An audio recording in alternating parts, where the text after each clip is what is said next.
안녕하세요. 오늘 읽을 책은 이제 나답게 살기로 했다이고요. 이 책은 제가 쓴 책입니다. 50이 되면서 50 이후의 삶을 어떻게 살 것인가 많은 고민을 했었는데 50 이후의 삶은 정말 나답게 그리고 행복하게 살고 싶다는 좀 마음이 생기더라고요. 그래서 어떻게 하면 나답게 그리고 행복하게 살 수 있는지 그 고민의 결과를 이제 글로 쓴 책이고요. 운이 좋게도 2020년도 그 한국출판문화진흥원 에서 이제 실시한 공모에 당선이 돼서 출판 지원금을 받고 출판을 하게 된 그런 책이기도 합니다. 먼저 프롤로그를 한번 읽어볼게요. 먼저 이제 제가 50에 이 책을 썼기 때문에 그 50 이전의 삶을 한번 되돌아봤는데요.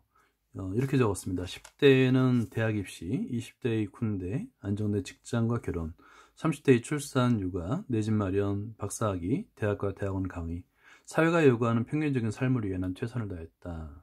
그런데 40이 될 무렵 갑자기 우울증과 공황장애 찾아왔다라고 적었는데요.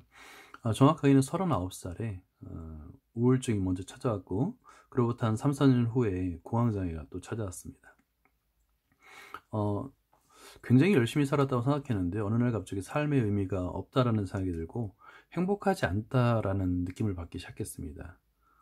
근데 정확하게 이유는 모르겠더라고요. 그래서 이유도 모른 채 저는 삶의 길을 잃었고 그렇게 10년 동안이나 무기력한 삶을 살았어요. 꽤 오랜 기간이었죠.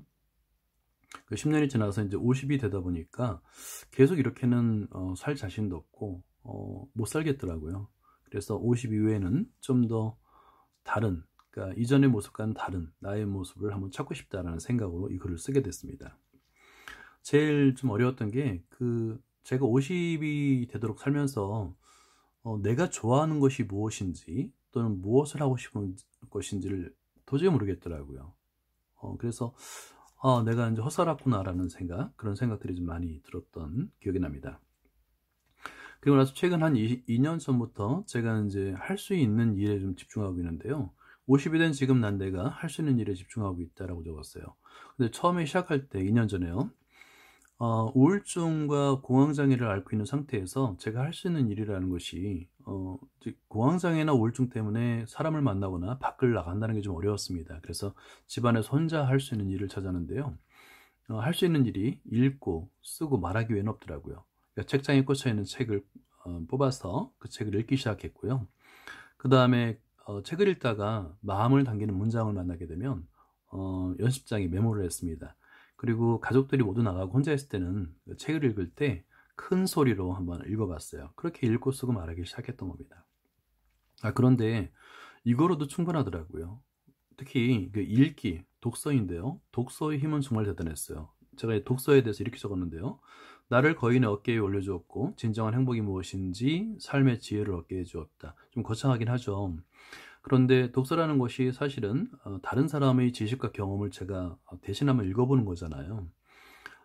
삶에 대한 다른 관점을 볼 수 있었습니다. 특히나 제가 정말 운이 좋았던 게 제가 처음으로 읽었던 책이 박웅현 작가가 쓴 다시 책은 도끼다 그리고 8단어였는데요. 마침 그분이 제 나이 또래 때 그 책을 썼더라고요. 근데 너무나 삶의 질이 다른 거예요. 삶의 가치관도 다르고 세상을 바라보는 안목이 너무 다 다른 거예요. 그래서 궁금했습니다. 내가 좀 다른 시각으로 세상을 볼 수 있다면 이분처럼 좀 깊고 행복한 그런 일상을 살 수 있지 않을까라는 생각이 들었습니다. 기대를 하게 된 거죠. 두 번째 글쓰기는요. 처음에 글쓰기는 제가 문장을 제가 창작을 해서 쓴 게 아니라 아까도 말했지만 마음을 담기는 문장을 만나게 되면 그걸 옮겨 적었어요. 근데 그것만으로도 정말 큰 힘을 발휘했습니다. 삶의 지혜에 대한 확신과 믿음을 만들어 주고라고 적었는데요. 우울한 감정은 지금도 듭니다. 우울한 감정이나 무기력감을 느낄 때 머릿속으로 내가 적어놨던 마음을 담기는 문장을 암송해 보는 거예요. 그렇게 되면 몇 번이고 암송을 반복하다 보면 자연스럽게 무기력한 감정이라든가 아니면 우울한 감정들이 사라지더라고요. 그리고 몸을 일으켜서 거실로 나올 수 있는 그 힘을 주더라고요. 그래서 삶의 지혜에 대한 확신과 믿음. 그래서 나도 지금 조금씩 변화될 수 있겠구나, 나아질 수 있겠구나라는 확신을 갖게 되었습니다. 말하기는 삶의 중심에 사람이 있음과 눈을 마주보며 이야기하는 소통의 즐거움을 알게 되었다고 썼는데요. 우울증을 앓게 되는 10년 동안 사실은 거의 대화를 제대로 하지 못했습니다. 그러니까 공식적인 자리에서의 그 말은 당연히 해야죠. 일을 해야 되니까. 근데 개인적인 만남이라든가 대화는 거의 안 했었던 것 같아요. 그러다 보니까 가족들 사이에서도 대화가 좀 적어졌었는데 한 2년 전부터 그 딸아이가 있거든요. 두 딸이 있는데 딸들과 눈을 마주 보면서 이렇게 대화를 하는 것 자체가 너무 행복하다라는 느낌을 받는 거예요. 그전엔 몰랐습니다. 그래서 눈을 마주보며 이야기하는 소통의 즐거움을 이제 알게 되었습니다. 총 6개의 파트로 나눠져 있는데요. 오늘은 이제 파트 1, 50이면 지천명 부분을 한번 읽어보도록 하겠습니다. 길을 잃다, 삶의 길을 잃다, 오춘기, 행복이란, 그 다음에 천명을 받아들이다 라고 제목을 정했습니다. 파트 1, 50이면 지천명. 첫 번째 제목은 삶의 길을 잃다인데요. 우울증을 앓게 된 그 순간, 우울증을 앓고 나서, 내가 지금 내 삶이 올바른가? 내가 지금 제대로 살고 있는가라는 생각이 정말 많이 들었어요. 삶의 길을 잃은 거죠.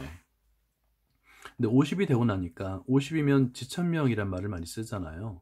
그러니까 공자가 했던 말인데 50에는 그 하늘이 내게 준 어떤 사명, 명을 알 수 있다라는 건데 막상 50이 되고 나니까 모르겠더라고요. 그러니까 제가 기대했던 것은 남들이 보기에 그럴싸한 사회적 지위라든가 어떤 경제력 정도를 바랬던 것 같은데 그것과는 좀 거리가 멀거든요. 그러다 보니까 좀 실망스러웠던 건지 아니면 내 눈이 너무 높았던 건지 모르겠지만 50이면 지천명이라고 했는데 하늘이 나에게 뜻을 주긴 한 건가 라는 생각이 들었어요. 한번 읽어보겠습니다. 50이 되면 하늘의 명을 알 줄 알았다. 비록 나의 능력과 그릇이 빈약하더라도 어디엔가 의미 있는 쓰임새가 있지 않을까 기대했다. 그리고 어느 정도는 삶에 익숙해져 있지 않을까도 생각했다. 이건 좀 기대를 했어요. 50년을 살았는데 설마 좀 삶이 좀 익숙해지지 않을까? 어려워 보이는 일도 오랜 시간 공부하고 반복하다 보면 몸에 밴듯이 익숙해지기 마련이다. 특히 제 전공이 수학인데 수학을 공부하면서 이런 걸 많이 느꼈어요. 처음에는 도저히 이해할 수 없을 것 같은 수학 개념이라든가 문제, 풀 수 없을 것 같은 문제도 보고 또 보고 반복해서 보다 보면 어느 이해를 할 수 있었고요. 그 다음에 충분히 문제를 풀 수 있겠더라고요. 지금까지 예외는 없었다. 어려워 보이는 것일 뿐 어려운 게 아니라 사실은 익숙하지 않은 것임을 알고 있다. 익숙해지는 과정이 필요했던 거지 꼭 풀지 못하거나 이해할 수 없는 건 없더라고요.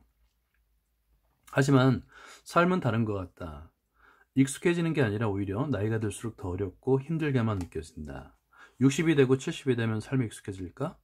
지금 같아서는 그럴 가능성은 없어 보인다. 오히려 경제적, 사회적, 신체적 조건들이 지금보다 나빠지면 나빠졌지 더 좋아질 일이 없기 때문이다 라고 적었는데요. 이거는 당연한 것 같아요. 아마도 나이가 들고 제가 이제 생로병사라고 인생을 표현할 때 제게 남은 건 노병사, 늙고 병들고 죽는 것밖에 없는데 나이가 들면 더 심하겠죠. 더 안 좋아지겠죠. 30대가 끝나갈 무렵은 지나온 내 삶에서 가장 많은 걸 성취했던 시기다. 7년 동안의 주경야도 끝에 수학 박사학위를 받았고 수도권에 있는 2개 대학과 대학원에서 강의도 했다. 아내와 아이들도 건강했고 안정적인 직장도 가지고 있었다. 그런데 정신없이 바쁘면서도 성취의 기쁨을 누려야 할 때 우울증이 찾아왔습니다. 어느 순간부터 행복하지 않다. 내가 해놓은 일이 마치 의미 없어 보이는 것처럼 보이더라고요. 내가 뭘 얻으려고 이 고생을 한 거지? 사람들에게 나 박사님이야 하고 자랑하고 싶었던 걸까?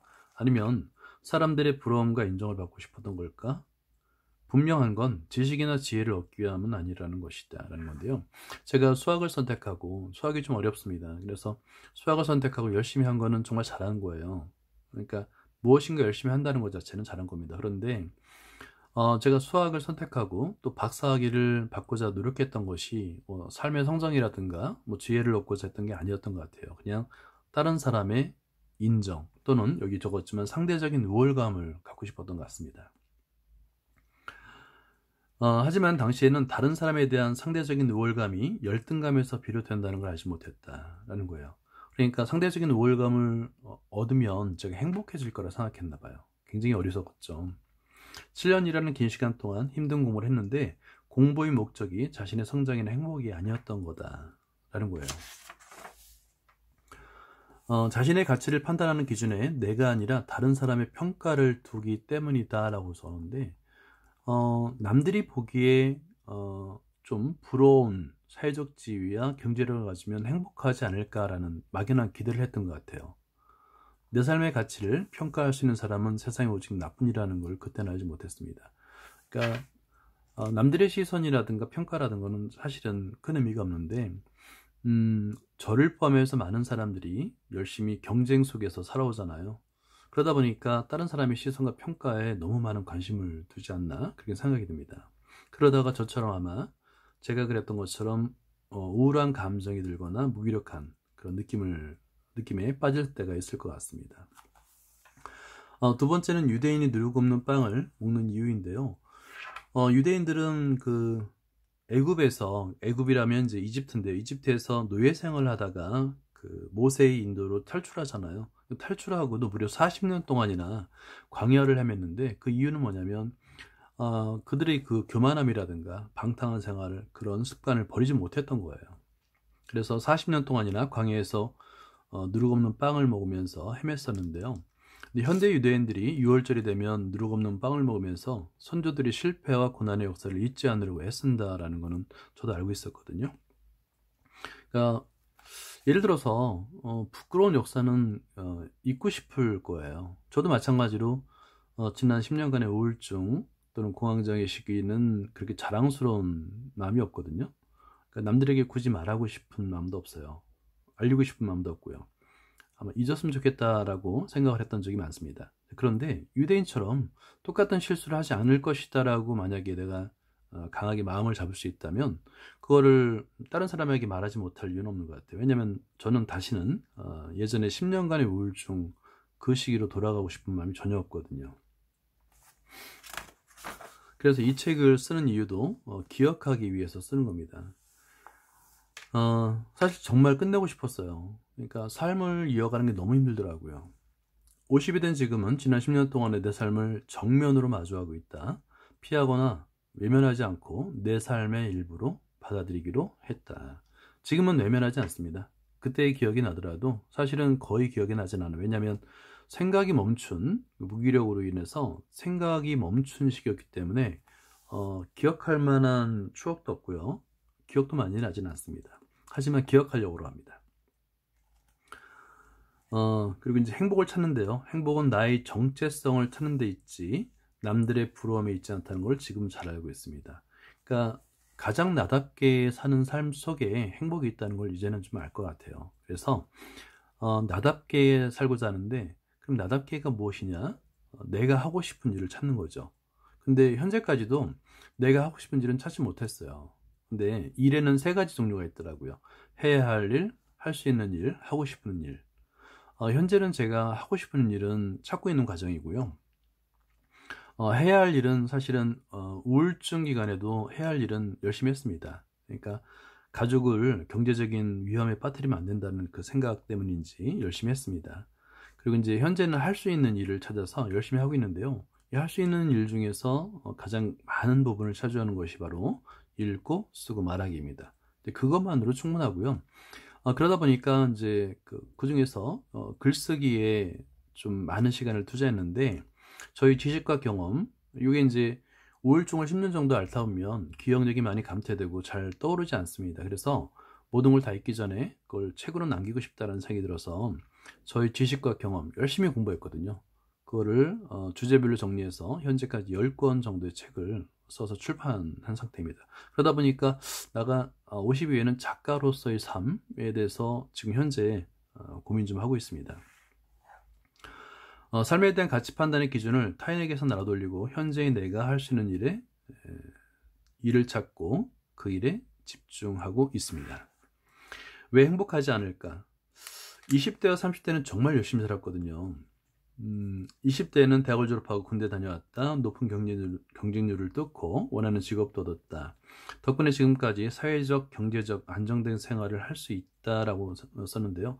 실제 제가 40대의 10년을 무기력감, 우울증에 빠져서 정말 무기력하게 살았어도 우리 가족이 경제적인 어떤 위험에 빠지지 않은 것은 20대 덕분이었던 것 같아요. 20대 젊은 나이에 제가 나름 열심히 노력해서 안정적인 직장을 얻었던 그 덕분에 제가 현재의 안정감을 유지할 수 있었던 것 같습니다.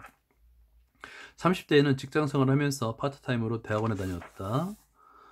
열심히 공부했거든요. 근데 좀 지금 약간 아쉬운 점은 수학도 좋지만 좀 더 다른 전공을 선택해서 공부를 했더라면 하는 아쉬움이 있습니다. 좀 행복에 대해서 공부를 좀 더 했으면 제가 10년간의 우울증은 좀 피할 수 있지 않았을까라는 아쉬움이 있어요. 상대적인 비교의식, 열등감, 패배감 등이 나의 자존감에 부정적인 영향을 주고 있음을 느끼고 있었다라고 하는데, 이건 느끼고 있었어요. 계속 우울증을 앓는 사이에도. 그런데 그거를 이제 정확하게 어떻게 벗어날 수 있는지를 몰랐던 것 같아요. 생각해보면 그 행복이 무엇인지, 내가 왜 행복하지 않는데 그럼 행복이란 무엇인가에 대해 고민해 본 적이 있었는데, 무엇이 행복인지도 모르던 시기였습니다. 행복이란 무엇인지 정말 모르겠더라고요. 근데 그러니까 당연한 거예요. 뭔지도 모르는 행복을 얻는다는 건 애초부터 불가능하잖아요. 행복이 무엇인지 그거부터 먼저 알았어야 되는 거예요. 여기 잃어버린 10년이라고 적었는데요. 그러니까 39살에 시작돼서 50이 될 때까지 그 10년 기간, 대략 10년 정도 되는데요. 그 기간은 저에겐 잃어버린 10년이에요. 별다른 기억도 없고 아마 가족들도 많이 힘들었을 거예요. 그리고 좀 우울증을 걸리게 되면 그 웃는 모습을 거의 가족들에게 보여주지 못했는데 많이 미안하고 안타깝습니다. 50이 된 지금은 약간의 변화가 찾아왔다. 우울증을 내 삶의 일부로 인정하고 받아들이고 있습니다. 그리고 우울한 감정이 들면 그 감정을 이제 정면으로 마주보는 그런 방법도 이제 찾았어요. 이제는 하루에도 수백 번이나 왔다가 사라지는 감정들이 내 자존감을 파괴하도록 그냥 내버려 두지 않습니다. 우울한 감정이 나타나면 그 감정이 원인이 됐던 예전에 안 좋았던 기억을 찾습니다. 그 기억이 예전에 정말 있었던 일이어도 이미 지나간 일이야, 괜찮아, 그리고 고생했어, 상처를 받았지 하고 위로해 줍니다. 그리고 내보내줘요.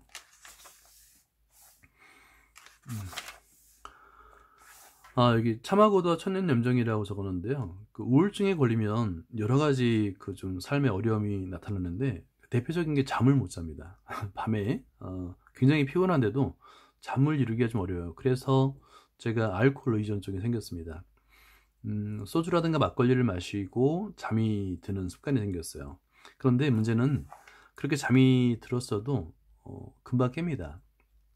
근데 그때 깰 때가 문제인데, 깰 때 다시 잠이 들기 위해서는 잡념이 떠오르면 안 되거든요. 그러니까 잠깐 잠들었다가 깨면 그 순간에 온갖 정말 악귀 같은 그런 예전에 안 좋았던 기억들이 막 머릿속에 떠오르기 시작해요. 그럼 감정이 요동치기 시작하고 그날은 잠을 못 이루는 거죠.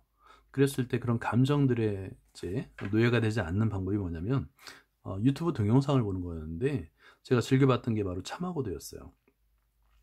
참하고도는 중앙아시아에 거주하는 사람들이 척박한 자연 환경을 극복하며 살아가는 모습을 담은 다큐멘터리로 듣고 있으면 마음이 편해지면서 잠이 들곤 했다. 실제 좀 마음이 편해지더라고요. 그 중에서도 제일 많이 본 게 총 7편으로 되어 있는데 천년염정이었습니다. 참하고도 중에서 가장 많이 본 동영상은 천년염정편인데요. 이거는 왜냐면 여기 뒤에 나오는데 그 시간의 흐름에 대해서 생각을 하게 되는 그런 부분이 있습니다. TBS의 천년염정은 수천만 년 전의 지각 변동으로 자연이 만들어낸 작품이다로 되어 있는데 히말라야 중턱에 있어요, 염정이. 근데 보통 우리가 염정이라고 한다면 소금을 만들 때 바닷가에서 햇볕에 물을 증발시켜서 만들잖아요. 근데 거기는 바닷가에서 수천 킬로 떨어져 있거든요. 그럼 어떻게 히말라야 중턱에서 소금물이 솟아나는지? 그건 왜냐면 원래 바닷속이었던 히말라야 산맥 쪽에서 이렇게 융기되면서 높은 산이 된 거예요. 그 안에 갇혀있던 바닷물이 증발되면서 소금이 남은 거죠. 그 소금이 현재 땅속에서 솟아오르는 겁니다. 천년염정을 보고 있으면 자연스럽게 시간에 대해서 생각하게 된다. 내가 살아온 50년과 수천만 년을 비교하는 것만으로도 위안을 얻는다라고 되어 있는데요. 생각해보면 제가 50년을 살아오고도 이렇게 힘겨워하잖아요. 정말 55일 살고도 삶의 무게에 허덕이는 나에 비해서 히말라야는 염정을 통해 수천만 년 전에 이곳이 바다였음을 알려주고 있다. 그러니까 50년과 수천만 년을 비교하게 되면 이런 생각이 드는 거죠. 별일도 아닌 일에 내가 과민반응하는 건 아닐까? 라는 생각이 들면서 잠이 들곤 했습니다. 그리고 염정을 만드는 굉장히 힘든데 그 모든 일을 여자가 하고요. 남자는 여인이 만든 소금을 아주 먼 곳까지 나가서 팔더라고요. 근데 그런 그들의 삶을 보면서 그들처럼 살면 되지 않을까? 내가 혹시 너무 많은 거를, 그러니까 남들이 보기에 그럴듯한 사회적 지위와 경제력을 얻으려고 노력하다 보니까 그걸 얻지 못했다고 생각하는 거죠. 상대적인 비교를 하게 되니까. 근데 꼭 그렇게 상대적인 비교를 하지 말고 그냥 하루하루 내게 주어진 일을 내가 하고 싶은 일을 찾아서 열심히 살면 되지 않을까. 네, 그런 생각을 하게 됐습니다. 내 삶이 남보다 우월하거나 특별해야 할 이유는 없다. 이유는 없다. 그들처럼 평범하게 하루하루의 삶을 이어가면 되지 않을까. 그런 생각이 들었습니다. 그리고도 잠을 못 들면 저는 나는 자연인이다 라는 동영상을 또 찾아서 보기도 했었는데요. 자연인들은 서로 다른 어떤 상처를 치유하기 위해서 자연에서 치유받고자 자연 속으로 들어간 사람들이잖아요. 그분들을 보면서 나도 내게 맞는 치유법이 있지 않을까 라는 생각이 들더라고요. 그래서 내게 맞는 치유 방법이 있을 거야 그런 기대를 하게 되는 거죠. 10년 묵은 내 우울증에도 딱 맞는 처방이 있을 거다. 실은 1년 동안 내게도 몇 가지 긍정적인 변화가 있었다. 일단 현재는 그래요. 우울증을 인정하고 마주보고 있어요. 우울한 감정이 들면 그냥 우울한 감정이 푹 빠져서 정말 감정의 지옥이에요. 지옥을 헤매지 않고요. 그 감정이 불러온 감정의 스위치를 켠다는 말을 쓰는데 감정의 스위치를 켠 예전의 기억, 안 좋았던 기억을 한번 떠올리는 거죠. 정확하게 무엇인지. 그리고 그 기억을 제가 관리하고 이제 다스릴 수 있게 되었습니다. 그래서 지금 현재는 우울증을 인정하고 그대로 마주보고 관리하고 내보내고 있습니다. 그리고 할 수 있는 일을 꾸준히 하고 있다는데 사실은 지금처럼 책을 읽고 그리고 글을 쓰고 그리고 유튜브 활동을 하는 거를 굉장히 열심히 하고 있습니다. 하루도 빠짐없이 꾸준하게 매일같이 책을 읽고 있습니다. 근데 그게 굉장히 큰 도움을 주고 있어요. 책 속에서 삶의 지혜를 얻고 있다는데요. 어떤 마음을 당기는 문장을 제가 발견하게 된 그런 책들은 이렇게 밑줄 긋고 형광펜으로 색을 칠한 다음에 읽고 또 읽고 반복해서 읽습니다. 또 노트에다 옮겨줬고 그 노트를 또 반복해서 읽고요. 그래서 저는 독서를 이렇게 어떤 목표를 가지고 책을 읽냐면 좋은 문장을 이제 많이 포함하고 있는 책은 7번이고 8번이고 반복해서 읽으면서 그 문장을 온전히 내 삶의 일부로, 그러니까 내 삶을 바꾸는 어떤 독서, 그걸 목표로 지금 책을 읽고 있습니다. 여기 연간 소주 소비량이라고 되어 있는데요. 제가 10년 동안 잠을 자기 위해서 알코올에 의존했었는데 소주를 주로 마셨고요. 그 다음에 막걸리도 마셨습니다. 그래서 알코올 중독자라고는 좀 어렵고요. 왜냐면 아침에는 출근했으니까요. 일어나서. 그리고 일도 제대로 했으니까. 의존증이라고 하는 것이 좀 더 맞을 것 같아요. 감정 수업에 대한 내용이 있는데요. 그러니까 예를 들어서 우울증도 우울한 감정이고요. 그 다음에 공황장애도 두려움과 공포입니다. 감정이에요. 그래서 이 감정은 사실은 제가 살아있는 동안에 평생을 함께 해야 될 감정인데 제가 이 감정에 대해서 아는 게 없더라고요. 예를 들어서 갑자기 예전에 스쳐 지나가는 잡념, 그러니까 안 좋았던 기억 때문에 굉장히 우울하고 불쾌한 감정이 딱 제 마음에 생겼어요. 근데 그 감정이라는 것은 오로지 내 마음 속에서만 존재하는 건데 제가 그 감정을 다스리질 못하더라고요. 그래서 저는 만약에 저처럼 우울증이나 아니면 공황장애를 앓고 있는 분들이 있다면 또는 무기력증을 앓고 있다면 감정에 관한 책을 좀 찾아서 읽어보길 권합니다. 감정은 내 안에서 만들어지고 머물다 사라지지만 정작 나는 감정에 대해서 아는 게 전혀 없었어요. 그래서 감정에 대한 책을 많이 읽었습니다. 감정의 실체를 정확하게 파악하고 판단하지 못하면 기분 나쁜 감정이 또 다른 감정을 불러오면서 온 정신을 휘젓게 된다. 나도 그렇게 우울증 환자가 되었다. 단지 그때는 저는 감정의 노예에 불과했어요. 지금은 그렇지는 않습니다. 지금은 진짜 감정과 가짜 감정이라고 적었는데요. 감정의 실체를 정면으로 응시하면서 관리하고 표현하고 내보낼 줄 알게 되었습니다. 감정의 메커니즘이 있어요. 뭐냐면 상황이나 기억인데요. 안 좋았던 기억뿐만 아니라 현재의 상황, 불쾌한 상황이 있죠. 그 상황에 의해서 감정이 발생합니다. 발생한 감정을 인지하면 돼요. 이 감정이 현재 불쾌함인지 아니면 아쉬움인지 이런 감정을 인지를 하면 됩니다. 인지하고 나서 그에 맞는 관리를 하면 되는 거예요. 아쉬움이 있구나. 그러면 그 아쉬움을 이해하는 거죠. 예를 들어서 제가 어떤 바라던 책을 썼는데 그리고 공모에 응모를 했는데 안 됐어요. 아쉽죠. 아쉽구나. 그러면 내가 좀 부족하구나. 열심히 했어. 하지만 부족한 거니까 다음에 한번 열심히 하자. 다시 하자. 라고 이렇게 관리를 해주는 거예요. 그리고 표현해 줍니다. 이렇게. 그리고 나서야 내보낼 수 있는 거예요.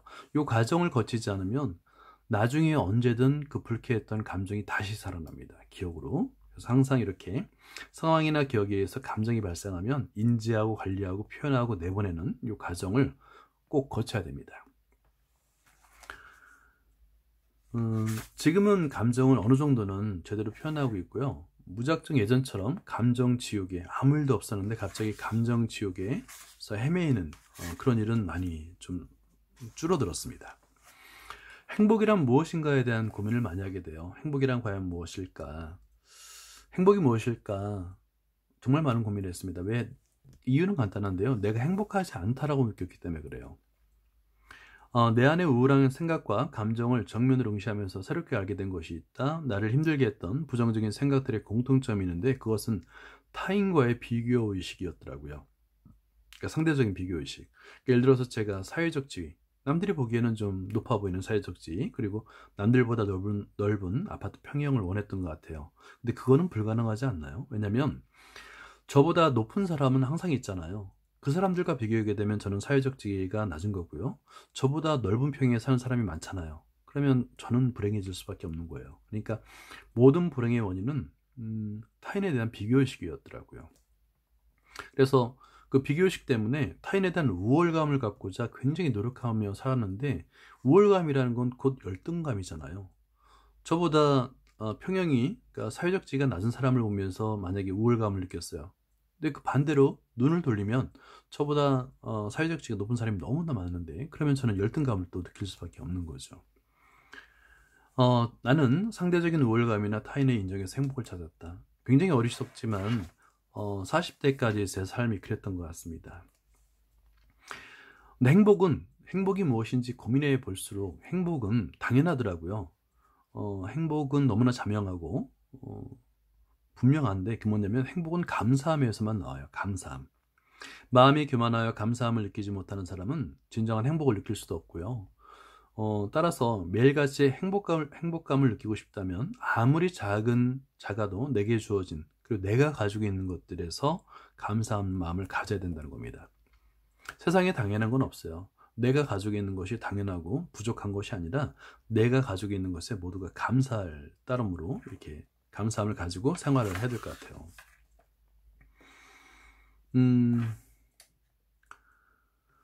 여기서 보면 행복은 언제나 내 곁에 있었다라고 이제 적었는데요. 실제 그래요. 단지 제가 그 행복을 보지 못했던 거예요. 마음이 교만하다 보니까 상대적인 비교의식을 가지고 세상을 바라보다 보니까 내가 가지 못한 것에만 눈을 뒀던 거예요. 시선을 돌리고 그것만 생각했던 것 같습니다. 어리석었죠. 근데 지금은 그렇진 않아요. 지금은 제가 가진 그리고 저희 가족, 저를 포함해서 저희 가족이 건강한 것만으로도 굉장히 감사하고 그 안에서 행복을 느낄 수가 있습니다. 그 다음에 제가 이제 읽고 싶은 부분이 있는데요. 뭐냐면 잘못 그은 선도 그림의 일부가 된다라는 건데 제가 할 수 있는 일을 찾다가 우연하게 펜 스케치를 알게 됐어요. 근처에 있는 백화점에서 문화센터에서 오픈된 건 일주일에 한 번 열리더라고요. 그래서 마을버스를 타고 펜 스케치 강의를 들어갔는데 그 강사분이 첫 번째 시간에 이런 말 하는 거예요. 펜 스케치와 연필 스케치의 가장 큰 차이점은 한 번 그은 선은 지울 수 없다는 겁니다. 굉장히 강렬하지 않나요? 지울 수 없다? 지울 수 없다. 그러면 한 번이라도 잘못 그으면 종이를 버리고 새로 시작해야 된단 말인가? 굉장히 긴장되더라고요. 근데 이런 말도 덧붙여줬습니다. 연필처럼 쉽게 지울 수 있는 걸 불허할 필요는 없습니다. 지울 수 없다는 생각만으로도 대상을 좀 더 면밀하게 관찰하고 그림을 완성한 후에는 누구보다 대상을 잘 이해하니까요. 면밀하게 관찰하게 되는 거예요. 그러다 보니까 대상을 아주 잘 알게 되는 거죠. 이해하게 됩니다.